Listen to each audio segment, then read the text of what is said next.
So today we're going to be talking about Strangle. This is a strategy that I like to deploy from time to time, especially when the market is highly volatile, where we are expecting an increase price action in one direction, right?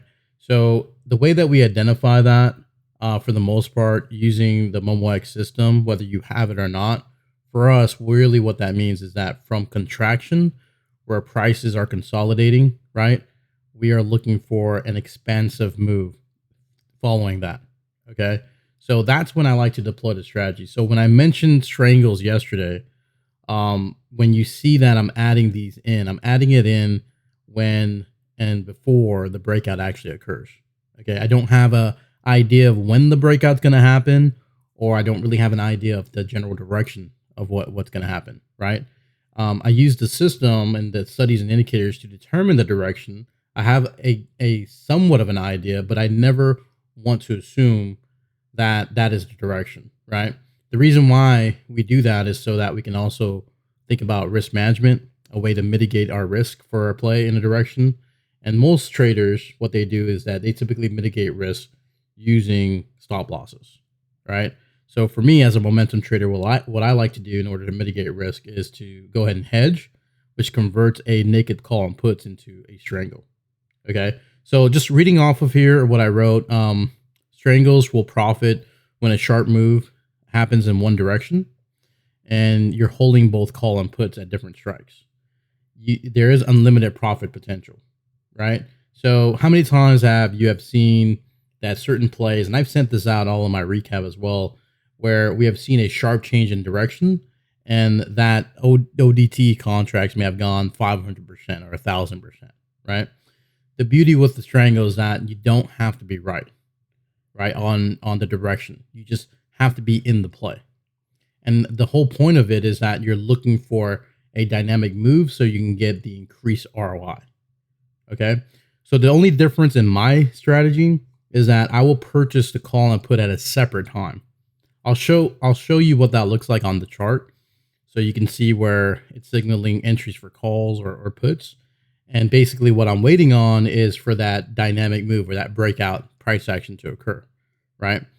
So what you guys saw last Thursday when we're adding calls and puts, really it was just a matter of waiting for the breakout to happen because of the fact that we were in a squeeze.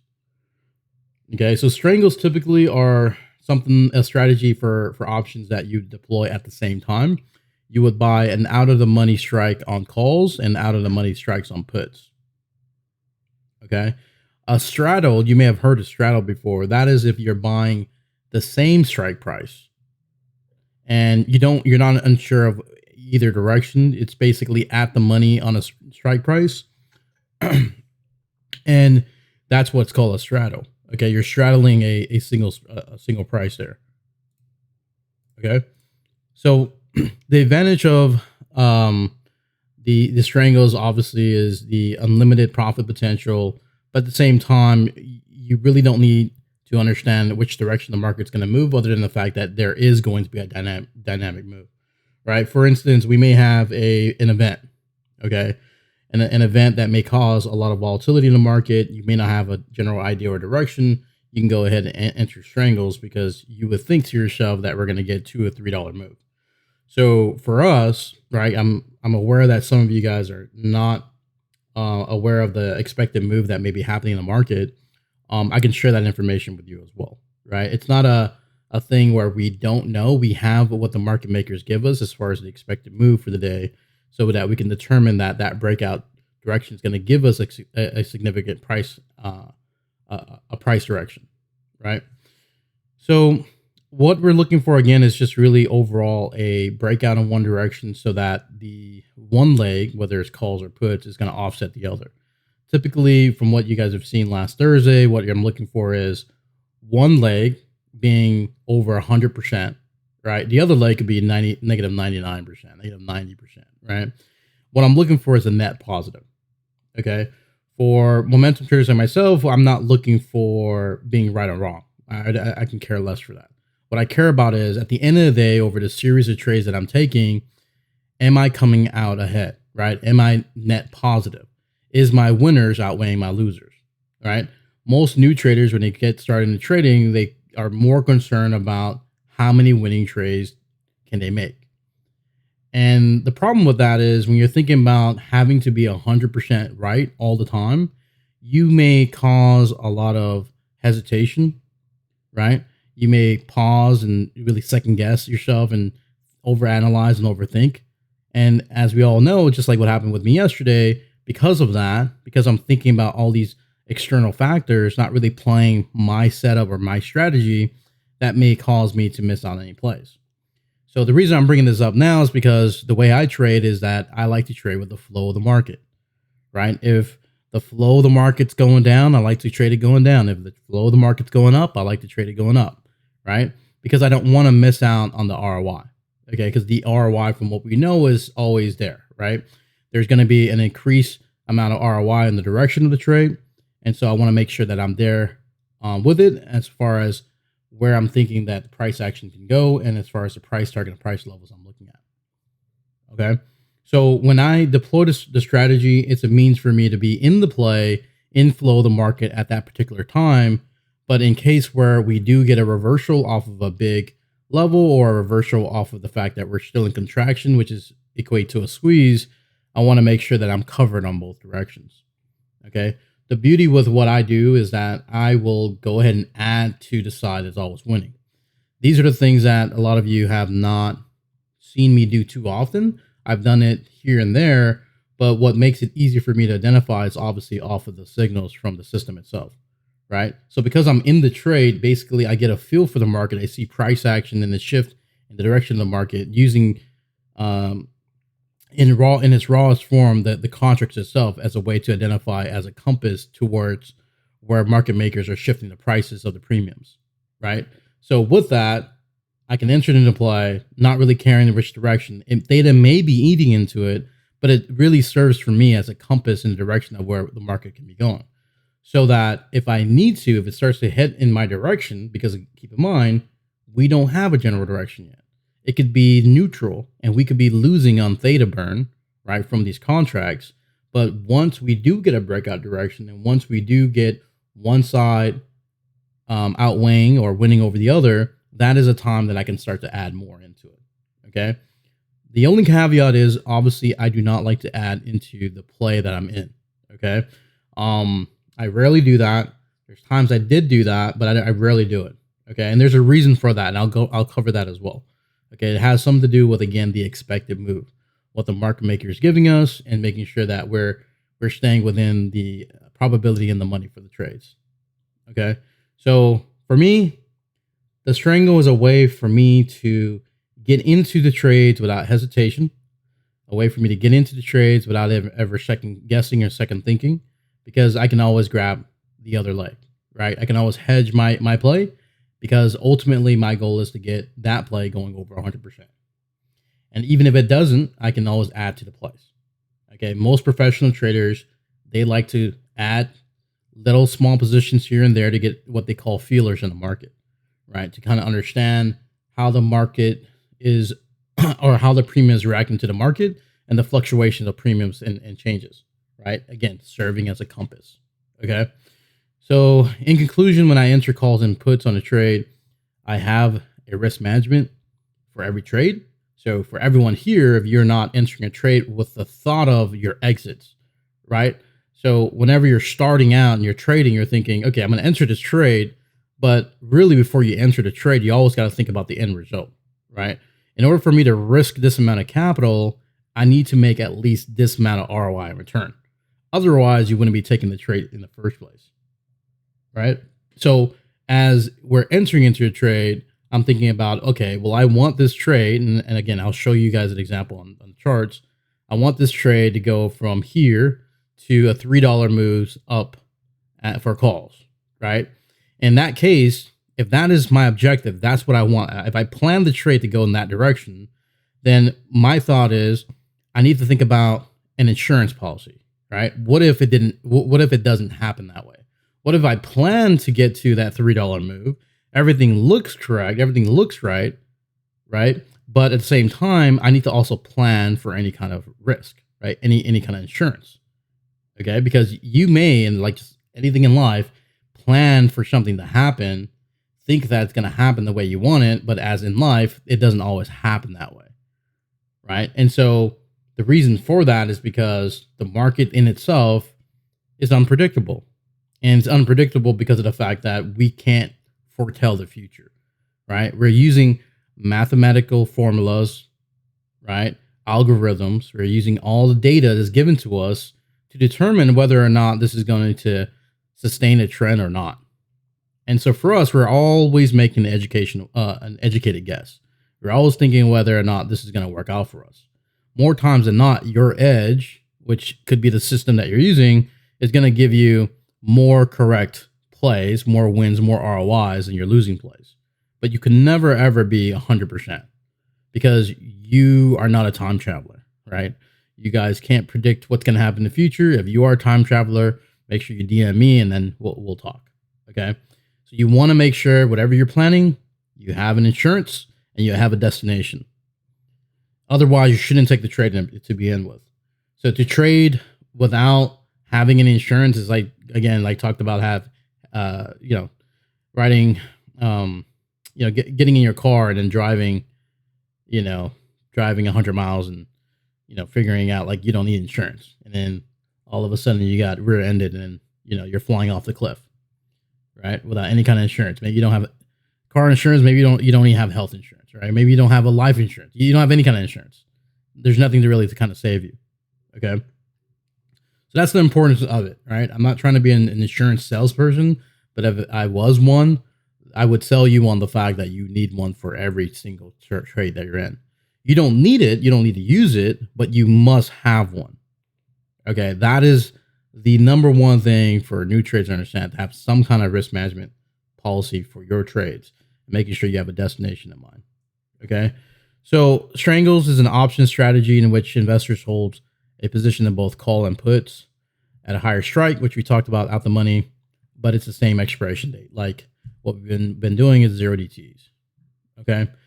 So you have seen that it has been played out, right? And you've seen that it's not been easy to hold on to. And the reason for that is that most traders are not accustomed to holding calls and puts, right? Most traders are more accustomed to grabbing puts here, right? And then scalping to the downside, maybe a couple wicks down, and then they'll take profits. Do you guys see my screen, by the way? We just want to make sure. Yes. Okay. So you can trade that way. That is a strategy. That is your strategy, right? And it's not so much a strategy. That is your style of trading, right? That might be the time permitted to you that you're available in the markets for you to trade. Okay. So each and every one of you have to decide for yourself, okay, well, if you want to deploy the strategy, well, the main thing you got to understand is that you need time. Okay. So remember when I sent out the whole Warren Buffett, right, about, the markets is it's a vehicle for transitioning money from the inpatient to the patient, is because he's very patient, right? So, the market dips, he'll buy more and he'll just kind of wait it out until it starts to move up. As an investor, the stocks just continue to rise. So over time, you guys know Warren Buffett's story, he became a billionaire, right? So for us, using the same concept, the only thing that you need is time. Without time, this is not going to work out, okay? In a sense where if you have an event that has a sharp move up and a sharp move down, right? You have to have the emotional discipline, right? And the emotional IQ to be like, if I have this play that goes up 200% and that's my plan, I need to close the position. If you don't do that, because then you're starting to feel euphoria, you're starting to think like you want more and the greed starts to kick in and you're not executing during that time, then those contracts may just sharply fall down and you'll lose out on everything, right? So a lot of it has to do with time, and time equates to patience. So if you don't have the time to do it based on your schedule, maybe some of you guys are working, maybe you only have certain hours in the market, you can't really deploy the strategy, right? But if you're following along, you're seeing that I'm alerting calls and I'm puts, and you're seeing I'm holding on to it. Well, there's a reason I'm doing that, right? I'm holding on to it because I know the expected move is there, because again, I'm expecting a dynamic move, right? So for me, what I always look for, and you guys know it now that I've been sending this out, but this is a constant reminder to say, if I'm in a squeeze, right, I'm expecting an expansive move. Same thing happened today, happened yesterday. We were in a squeeze and then we had an expansion move. Okay. So you guys can see that here. So for the system, right, for MomoX, it's easy for me to see. I can see it down here. This is all squeezes, and squeezes. All that really represents is contraction, right? Consolidation, from consolidation, contraction, right? From no movement to balance. This is what we call balance in the stock market, when there's an even amount of buyers and even amount of sellers. There's no imbalance. It's perfectly balanced right in between, right? So when we get into imbalance is when buyers beat sellers and they take hold and then create an imbalance so that we can start to move up again. So this is all just contraction, imbalance, right? Consolidation, squeeze, however you want to call it. From balance comes imbalance, right? So if you're standing still, there you're not going to go anywhere. If you're moving, you're obviously going to have momentum, right? So that's really where these breakout signals are occurring, where these breakouts are happening on the higher time frames, right? So when I'm deploying the strategy, number one is, I got to make sure I'm identifying first whether or not there is some type of squeeze taking place, right? There's some type of building up of buyers and sellers, right? Buyers and sellers in this case here are fighting, right? They're fighting right here. And, they're having a battle here. And basically the buyers, right, in this case, won the battle, caused buyers to then push up higher and higher and higher and just force it to move up, right? Sellers has to close out their contracts, which ends up pushing up buyers even more. So sellers then becomes, it's kind of like zombies, right? Like buyers are then, buyers are zombies trying to get humans here as sellers. I don't know if you guys like The Walking Dead, but I'm just trying to make an analogy here. They all become then buyers and then starts to push everyone up. Okay. I don't know. I thought that was a good analogy because zombies, you know what happens when you get bitten, right? They become zombies themselves. So let's just say the zombies won. They're buyers. Okay. That's pretty much kind of what's happening here. I just want to make sure you guys understand that. Right. So the buying and selling is taking place all right here. And so in the direction that we're moving forward, right, that's the breakout direction, and that caused an imbalance. So we start to move up. Okay. So what that means for us is that, well, if we know that's taking place, we see this choppy price action that's taking place. What we can do is grab puts here. We can grab calls here, right? And as it's happening, all we really need to know is that at some point, right, we're going to win, right? One side's going to win, okay? Whether it's the humans or the zombies, one of them are going to win, okay? So in this case here, obviously bulls won and then we started to push up, okay? So that's the reason why I grab Strangles in the first place, is because of the fact that, do I want to have the play obviously moving in the direction that I'm thinking, the price target that I have, right? Yes, I do, right? So if I'm entering this play, of course, I have my price target here at 415. I could take profits. But if I enter puts here and I have a price target of, let's just say, for example, for whatever reason, not to say that I would have thought this, I have a price target of 411, okay? And at that point, let's just say I didn't know about this 50% fib right here. I didn't know about this being a support. And I just thought and assumed that we're going to just go from 413, or actually 414, all the way to 411 for whatever reason, right? Well, in that case there, I can just enter puts, right at the top here. And I would think to myself that I'll just hold until it gets to that point. Well, what ends up happening is that, well, we actually bounce off of what you guys just saw, right? Which in case was a 50% fib. Let's say you didn't have it. And you're thinking to yourself, like, wait a minute, what's going on here? We started to bounce off of this low, start to retrace back up. What do you do? Okay, what do you do in that instance when you grab puts here? You're up about, let's just say you're up about 80% here. What do you do? So some choices that you have to make is either, okay, well, number one, this is my target, right? I want to get here. Okay, so remember what we talked about earlier? I want to get here and I'm going to stick to my game plan. If I don't get there, then I have a couple choices. Either one, if we start to bounce back up, I'm either going to let this go to my negative stop loss percentage, which could be, let's just say you're going 40, 80, right? Maybe you're going 80, maybe you're going, let's just say this. Let's say you're going 100%, 50%, right? And you're at 80% and you want to stick to your game plan as much as possible, but you didn't get there, right? So what do? Well, in this case, when you start to move back up, you have a choice to make whether or not you want to stick to your game plan and move up your stop so that you can go ahead and take some profits, right?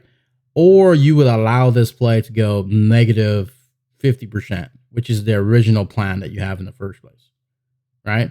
So those are the choices that you can make. That's typically what traders would do, right? Is decide, okay, well, if I start to see that I get a bullish candle here, I'll just take a little bit of profits and then move on, right? So in my case here, if I decide this is what I want to do, what I would end up doing is I'll just grab some calls. Okay, I'll go ahead and just grab some calls. And my 80% contracts here probably end up being, let's say negative 50% here. And then I start to make a little bit of money on calls here. Maybe it's 10% here. And then I'm starting to get a little bit of theta decay, right? I'm losing on a little bit of both. I don't have the 80% no more. Maybe I'm up about 30% now. This is up about break even. So I'm up about 30% now, right? I lost the opportunity of getting a 50% plus minus the 30% I have in place. Okay. So I have now both calls and puts. So what ends up happening is, when I'm in this play, let me see if I can just make this, you know what I'll do? I'll make this green so it's easy to see. And I'll make this red. Okay. So what ends up happening is that, this starts to move up and then here, lo and behold again, I'm seeing that, okay, I have a level here. Let's say it's this, 50% fib that I did mark, that I already have in place. And I'm thinking to myself, okay, well, if I have this, I'm thinking of this as a retracement. Great. I'm getting another put call. I'm gonna go ahead and add puts. Okay. So what does that mean now? Well, that means that I am still bearish. I very much still think to myself, I can get to my target, right? All of my analysis, all my thoughts, all my things that I looked at, I'm very determined that we can get there, right? But then what ends up happening is that as you move lower, wait a second again, we start to bounce up higher, right? And so at that point, most traders would just then start to think about every single time, right? They're seeing puts to add more puts. Every time that they're getting puts here, they continue to add more puts, right? As contracts are going opposite to your direction, you're losing out and you keep adding on to the same play over and over and over again. And remember, you're adding to 411s, right? You keep adding to the 411s, and that's what most traders do. But the problem is that the market makers, for the most part, will give us, let's say we look at SPY, for instance, an expected move for the morning. And typically for SPY, it's like $2, right? And so if you're buying a trade that you're expected to maybe only go about 412, like right here, right? If you're only going to able to go 412, and as we're moving away from the strike that you're looking to target, this 412 being the expected move the market maker is giving us, when you're adding into these plays, and as time is decaying, the changes of the expected move will start to then decay as well.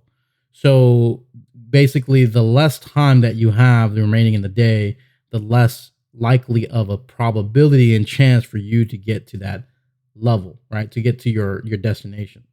So what ends up happening when you start to add more and more and more, you're basically adding into a losing play, right? Because when you think about the expected move, for the most part, for every single stock or every single ETF or zero DTs for anything, it is a bell curve, and that's how you look at it. From statistics, if you guys recall, it is the standard deviation, right? There's the mean in the middle where you move, and there's a plus and minus in which you move, which gives you the expected or the standard deviation for the day, right?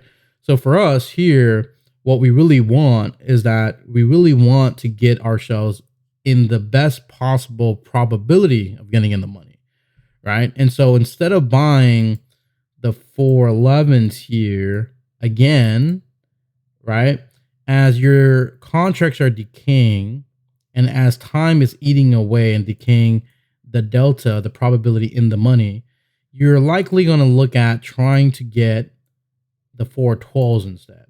So you would add 411s, right? And here maybe you'll add the 415s. And here you probably add the 412s instead of 411 because, again, time has eaten into the premiums. Time has eaten into the Greeks, right? And then the delta, which is the probability in the money, has also changed. So we want to make sure that we are setting ourselves up to stay within the bell curve, right? To give us the chance to get in the money. And we're buying those instead. Okay? And you keep buying here, the further away you are from the bell curve, the further you are away from the probability of getting in the money, the more that your premiums are going to get hit the most and getting decayed the most because you're getting more and more less likely of a chance for you to get in the money. And the only way that these premiums will sustain, which includes the intrinsic value, is for you to get in the money, right? So making sure you understand in a nutshell that you want to make sure that you do not add to plays that's moving away from your direction, right? And it's important to know that if you were to add, all you have to do is make sure from your broker, whichever one you're using, I use Webull, Thinkorswim, you just want to make sure your delta is at 0.20 at least. Okay, that is the sweet spot. That is your probability in the money. Okay, so that's what you want. Okay, so as you're moving further away from it, maybe at this point you're moving further away from it. It's not even the 0.20 is not at 412 anymore. Maybe it's at 413s. Then you just add to the 413s. At least when we start to move low, when we start to move down, you're going to get net positive here and maybe some positive here. And these ones might start to lose because it would take a big impactful move or dynamic move for this to start to make any kind of progress on the premiums gaining. Okay. So that's the whole premiums perspective. I want to make sure you guys are aware of that to kind of put that in perspective, because for most people, they keep doing it without understanding why they're shooting themselves in the foot by doing that. And it's really a lottery when you're doing that. Okay. So make sure you guys don't do it. All right. So going back to the Strangle. So as you're moving lower, and this is the game plan, you're trying to get 411 and you're adding, let's say 412s here, and maybe you're adding 413s here. Maybe you don't add any more here, right? What typically traders do is that they will ignore all the factors, right? They have a tunnel vision. They would ignore all the factors of what would make this a bullish movement, right? They would just keep adding puts and puts and puts. Not only that, they add puts, and they add puts to the ones way down here, which is outside of the standard deviation. We just talked about that. They just keep adding puts. They keep trying to validate their analysis, right? They keep doing that, and they keep doing that, and they keep losing more and more and more. Okay. Not really realizing that the market's in consolidation. You may not have the system, so you might not even be aware that you're in consolidation. You're inside a squeeze. You have buyers and sellers duking it out, and you're assuming that you know what's going to happen, right? You assume that you know what's going to happen here, right? In this case here, the moment that we start to move back up again, some of you, right, you get really emotional. You start to add more and more and more, and you start just losing out on all your profits, and you're trying to figure out and wonder why, right? And the real way to really avoid that is to understand that you have your risk management in place. Okay, whether it's I'm going to add puts, see it play out, or take profits, may not be the most maximum profit, or I'm just going to let this single 411 play get to either negative 50% or it's going to get to my target. If you were to just trade it as cleanly as that, you're going to have more profitable trades in succession, right? In sequence of trades that you take, and you're going to have a better flow with the market because you would have an unbiased opinion of what's going to happen, right? You basically allow it to go. because you keep in mind, right? Think about the car analogy for a second. You're on a road trip. You are taking a trip from here to here. Okay. You made a plan that if anything happens and we deviate from the plan, you're going to stick to your risk management. Nowhere in the plan, if you really think about it from the very beginning, is to say, I'm going to add more. Okay. You're not going to add more to your plan. That's like, if you guys really think about it, no one really does that. No one really thinks I'm just going to continue to add more. Now, the only time you would add more, right, is if it is determined that you're moving in the right direction. Right. In this case here, that's not the case, right? That hasn't proven itself yet. And how would you know? Well, there's different mile markers in a sense, right? There are different milestones, right? Each one of these levels that you're breaking could be your mile markers, right? These could then determine if you should add more to it or not. Not when you're stuck, right? You're stuck here, right? You're stuck here in this area. So for you to add more to this doesn't make any sense. If you're breaking free from it, right, calls, and you're breaking free from this level 414 and adding more, that makes sense. Because now you've confirmed that you've started to move versus consolidate. Okay. And the way that you would know that is that you have these levels, right? So we have 414 here. I have a 412 here, right? I have some even Ichimoku here, but for the most part, we're looking at these big levels that I have in place. Right? In this case here, we saw that was the 50% fib. Okay.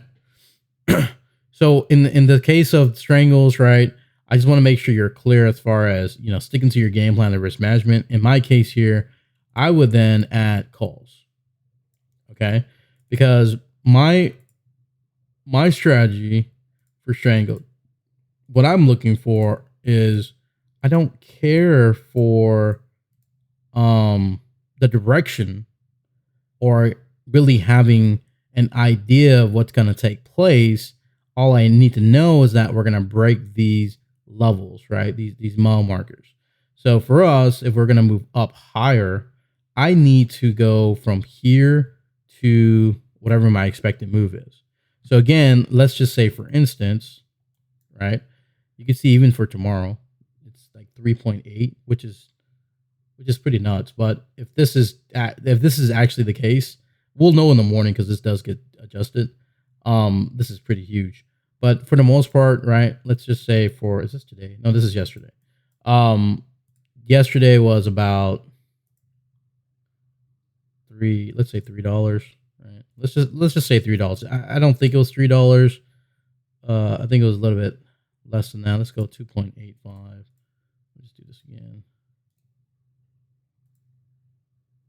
$3 are typical of QQQ. Okay, actually, I have my expected move here. So yeah, you got that, right? So basically, this is the standard deviation of which we're going to move. And again, if we're looking to target 411, I'm grabbing puts because I'm thinking that if the market maker is going to give me this, right, this area right here for me to move to travel to, then I think that my destination at 411 makes a whole lot of sense. I can get there.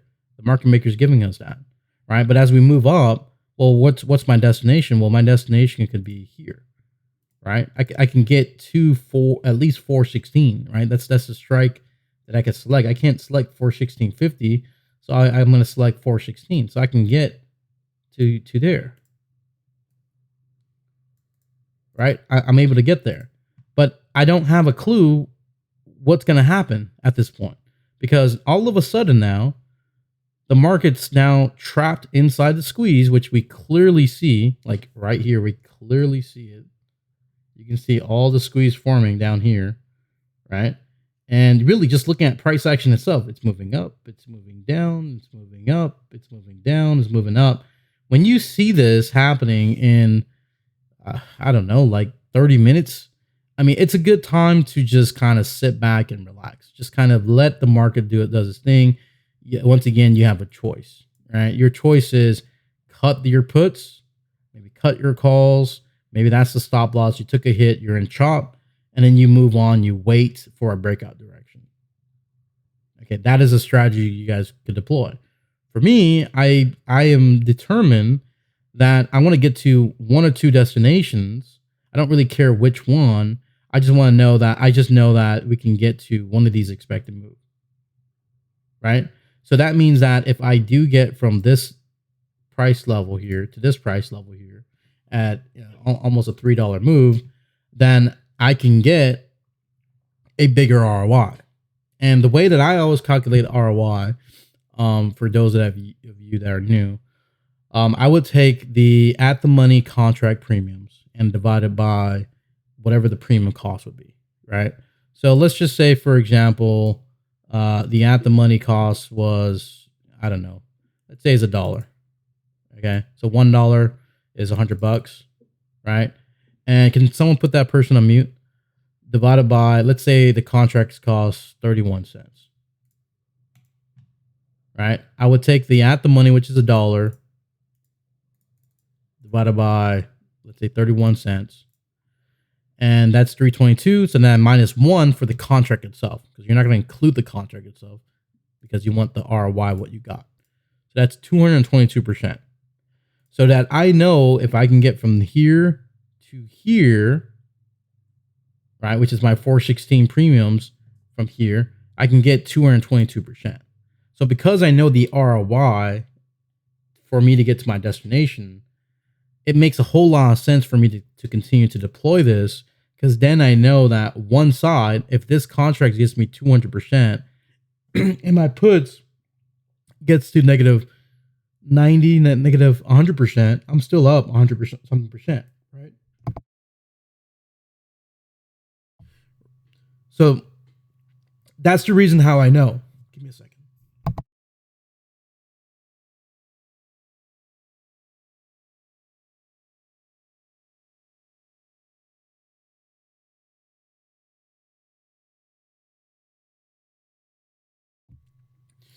So that calculation is already done. So I keep that in mind so that when I'm entering in these plays, I'm always thinking about ROI, right? And the ROI really only really makes sense for the most part when you're grabbing it at the time that you're getting these triggers for entering these puts and calls, because the calculations just makes it that much easier versus adding into plays that you're already down on and you're just continuing to add more and more where the delta is further out the money, right? So it makes the math simple for you to calculate that if you entered here and you entered here, these are two different type of contract or two different strikes that then converts into a strangle that you don't have to recalculate again and to think to yourself whether or not the math is going to work in your benefit, right? It's basically a simple math between these two, knowing that if they're equal in value for the most part, each position size is equal in value, one side has to beat the others. Typical for any kind of strangle strategy, like I mentioned, you buy them both at the same time. So brokers like Tastyworks or even Thinkorswim, I mean, I think Webull has it too. I mean, you can actually deploy the strategy all at once and it will come in as a strangle, right? It will come in as a single strategy on your option chain, or actually as a contract. So you can close them out as one versus two, right? So in my case here, it's like, well, we don't need to do that because I can add puts when it's at the very top, when I'm seeing the signal. I can add calls at the very bottom, and I can just kind of let this play out. Okay. So in this case here, a lot of the theta decay, all of that stuff is happening. And so really I'm using this as guide for what's going to happen in the market. I can clearly see I'm in chop. And so really what we know, and I've talked about this a bunch of times and you guys should be aware of it, is that we typically don't see a breakout in direction until we get nearer to lunchtime, right? Or nearer to actually when Wall Street comes back, which is the second half of the day at 1 p.m. Right. So yesterday, it was easy to see that we have a higher time frame signals here off of the system here. It kind of helps us to determine that we're going to get that breakout in that direction. Right. So for those of you that have MomoX, just understand that the time frame that you have the squeeze on, okay, any signals with that time frame itself and higher will break the squeeze. You will break the squeeze. You will go in that direction. Okay. But when you're seeing that time frame, it's being a bigger squeeze time frame, and you're seeing these intermediate, smaller intraday signals, it will not break it. Okay, it may get to a point where you're getting the signals early on, but you do need that time frame or higher to break through it. Okay, again, you can get into it sooner. It's fine, but you may not see the signals till it happens later. In this case here, yesterday, the signals came in right at after 1 p.m. and this went up about 400% if you held it. Okay, and it's because of the fact that we know from contraction, buyers and sellers, we're going to get a more expansive move. Okay. In this case here too, let's say you didn't know any of that. All you really care about is the fact that we have this amount of expected move. It didn't happen yet. Well, we sure as heck are going to get there, right? It's going to happen, right? I filled up my tank of gas. I need to go somewhere, and I'm not going to just sit still and not go anywhere. I want to get to one destination or the other, right? And so you're going to get there. Okay, that is a rule that you kind of just set for yourself and say, this is a must happen. It must happen, right? It needs to happen. And does it happen 100%? No, but it happens. Pretty sure it happens about 95% of the time. So that's gonna be what you want to do. Like today, and I'll show you today's chart. We didn't get to the expected move. We got pretty darn close. Right? We got pretty close, but we didn't really get there. Okay. So, but what that tells you is that, well, from contraction, buyers and sellers, let's say we just, let's say we wanted to get to this destination here. We have kids in the car. We started to drive down and then saw, a theme park or something, started to hang out here, pick up some few friends and head out a different direction. Right. I mean, however you want to interpret this, that's really kind of what's happening. Okay. So that's why I buy the puts and calls, and you can see that really the time. My insight to tell you guys, I mean, this is a pro tip for those of you that are using the system. If you guys are in this chop here, the first half, which is the first 4-hour candle, just don't get any more plays, right? Like, you remember we talked about how many times I bat, right?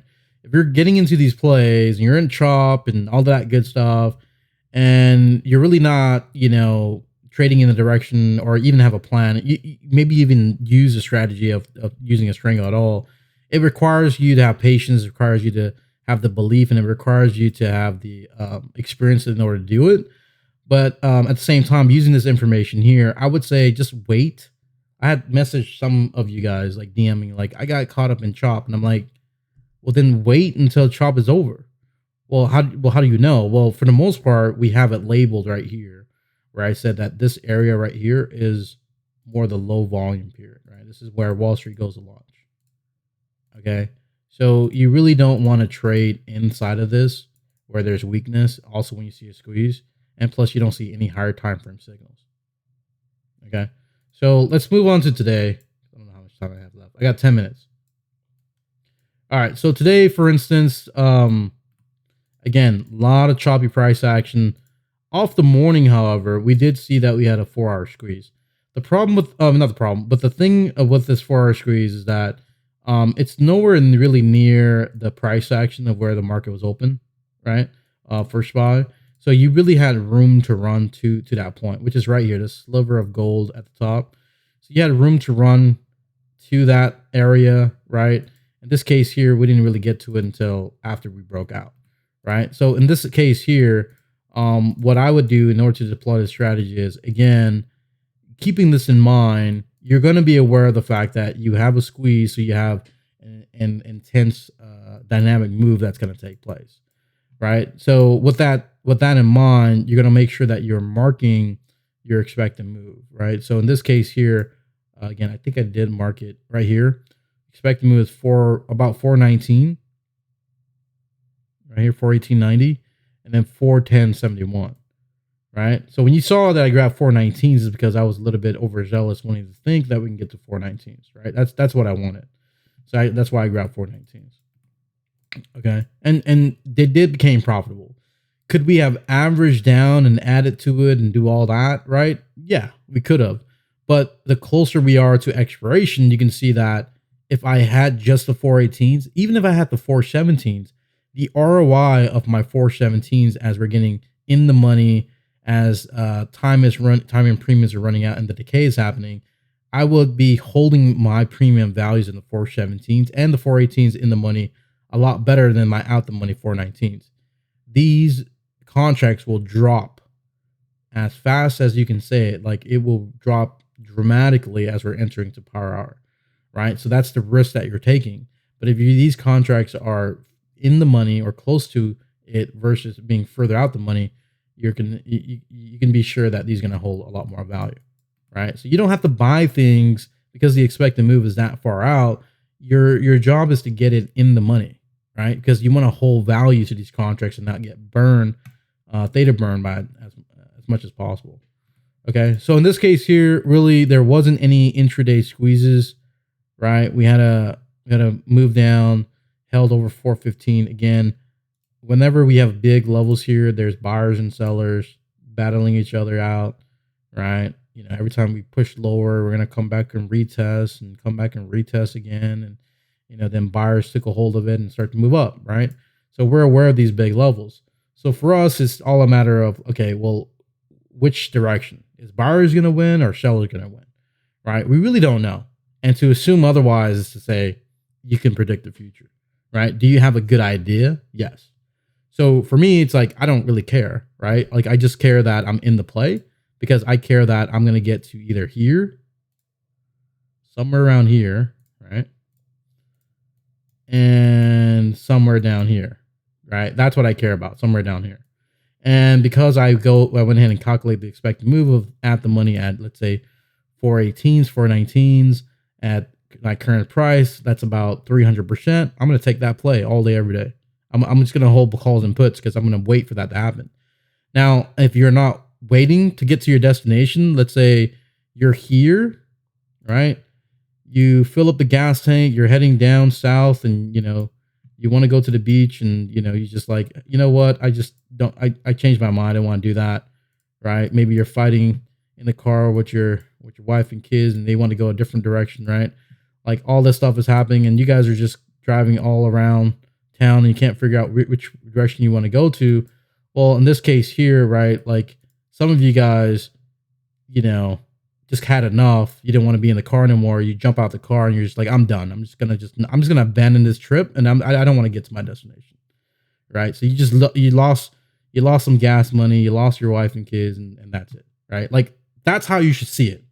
When you got to be committed to this strategy, right? Like, you can't just commit on going on a trip and with this strategy here and getting to your destination and you just like bailed out and then you're losing out on it, right? You got to commit to it. Even if things look dire, even if it looks like, you know, like, you know, you're not going to get along and things aren't going to move the right way and you're not going to see it. Like, you got to have the belief, once again, it will all work out and you will get to your destination and your contracts start to pick up. At the same time, when you start to deplete on your gas, right, and you're starting to like see your premiums drop and theta decay and all that, well, then you can go ahead and fill up and add more contracts. You can start to add here. You can start to add more here. This is where I alerted it for you guys, right? And these went about 170%. These ones here went about 400%. See, there's a major difference. This is why I said risky on some of these plays. It's a major difference when you're getting like this from this here, which is 30 minutes prior to this here to this. I mean, it's about a 225% or so difference in ROI. I mean, and the reason being is because market makers, keep in mind, market makers they have no clue.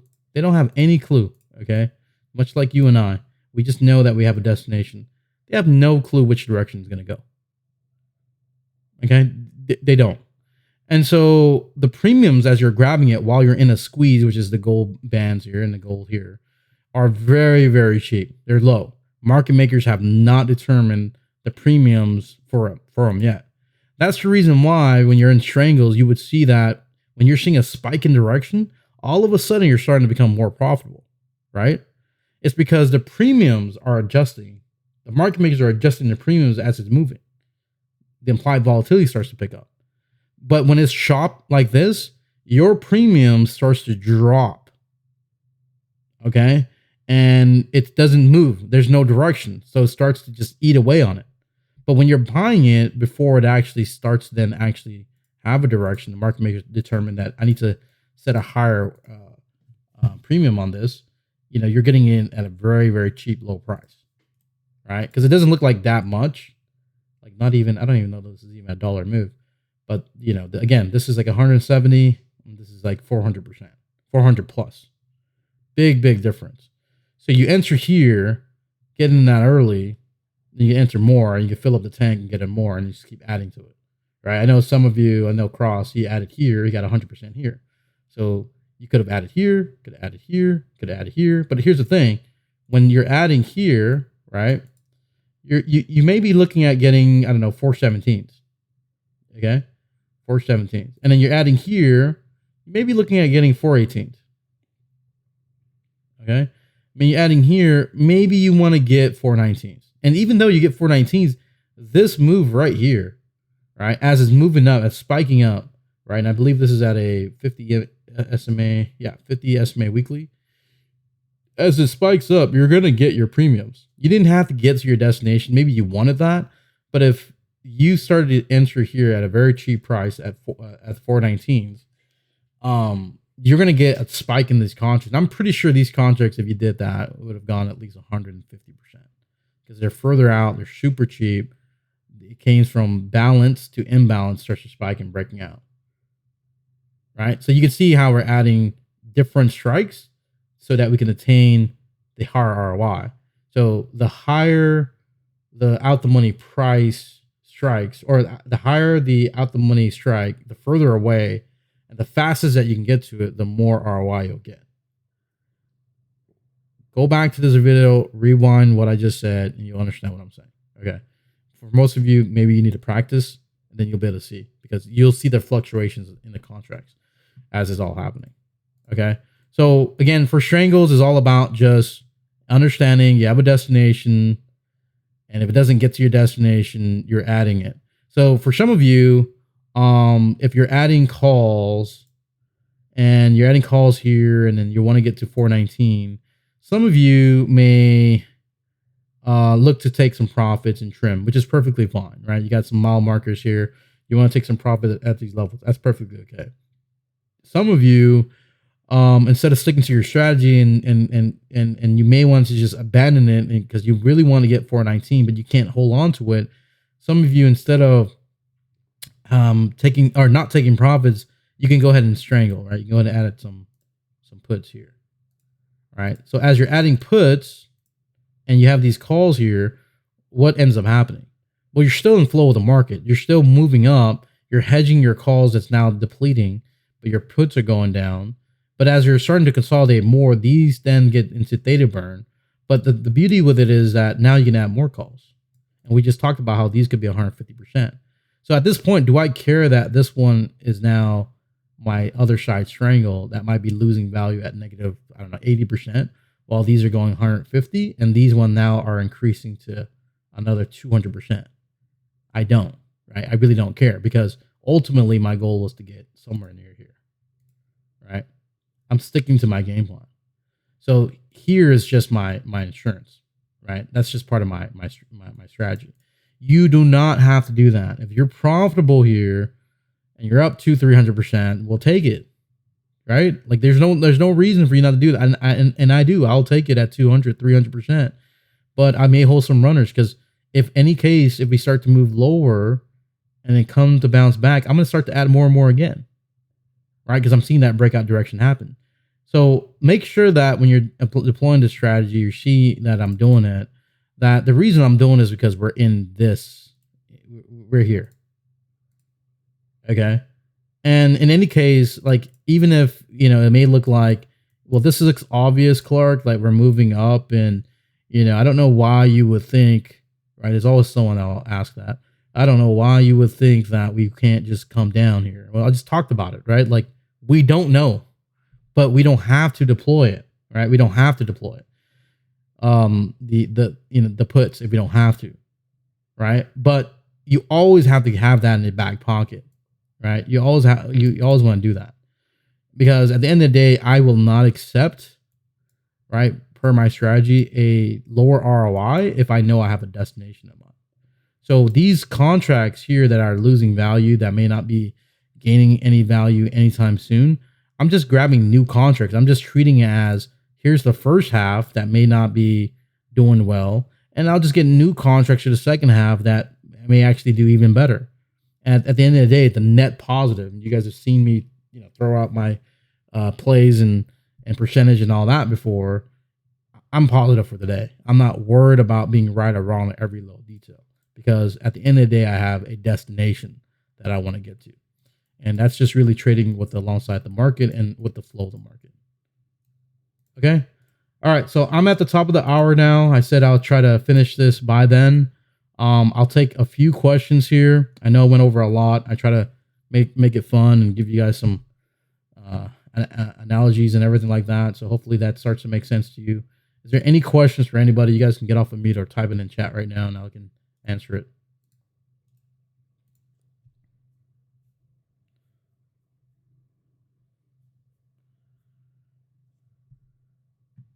Point 20 is the delta.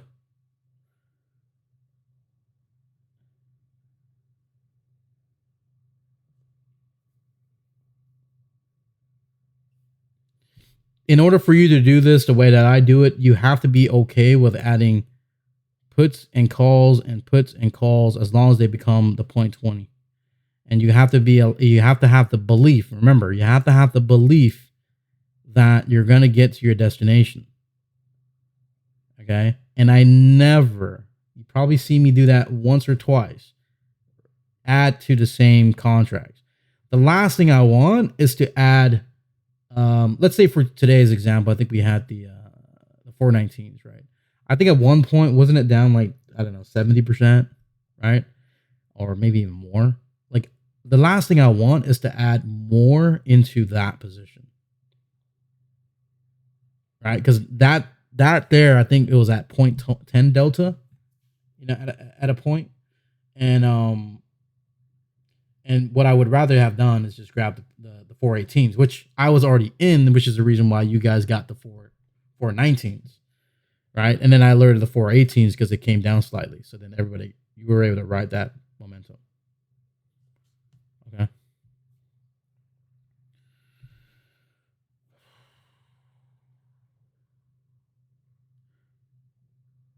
Okay. Any other questions?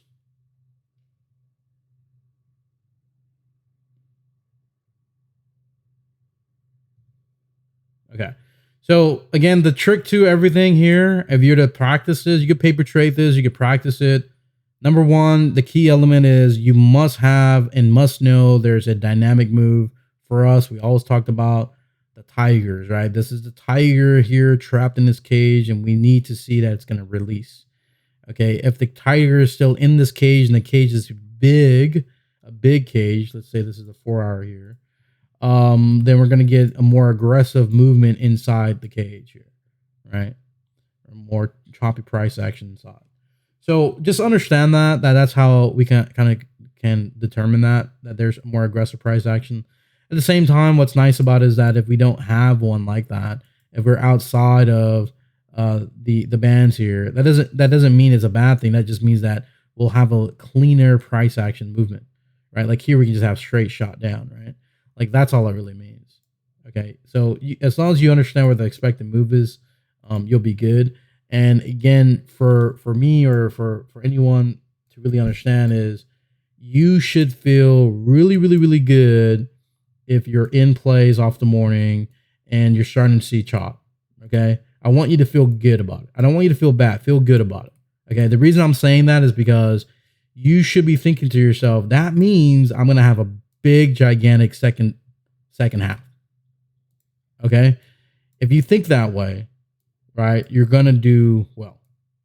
Okay. Because market makers are trapping institutions, investors, stopping everybody at these points and lowering your stop loss. All that good stuff is happening, right? They do this intentionally. There's a reason for that, right? And for some of you guys who are working, you have other things going on, everything.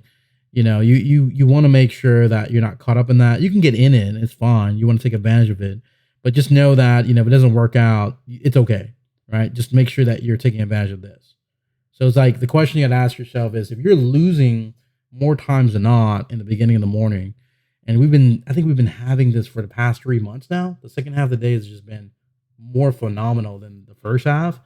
The greater the movement is having the second half, like why even bother trading this, right? If you're getting 100% here or 80% or 40%, and you know that more times than not, and this is the whole thing about journaling and being aware of it and being aware of the second half, if you're getting bigger ROI, bigger percentage, doing way better here, you may just forget the morning and just trade the second half or trade near in the second half, right? Why make it more difficult for yourself, right? Again, the reason why market makers are doing this is that if you have a certain amount of capital and you're entering into plays, they want you to close out your position. They want you to close out your positions on a loss, right? They're going to trap you thinking these liquidity sweeps down here, get these stopped down, back up here, back and forth here, right?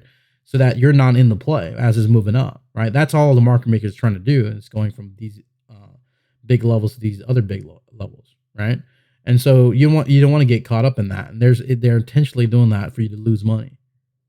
Okay, so don't feel like, oh well, there's a way around this. Like, well, if you want to scalp, by all means, go for it, right? It's just not my strategy. So I'm just kind of trying to explain to you that this is what they're doing, and so you can kind of wait the second half. Okay, so if there's no other questions, I'm gonna go ahead and head out, stop the recording now, and I'll see you all in the morning.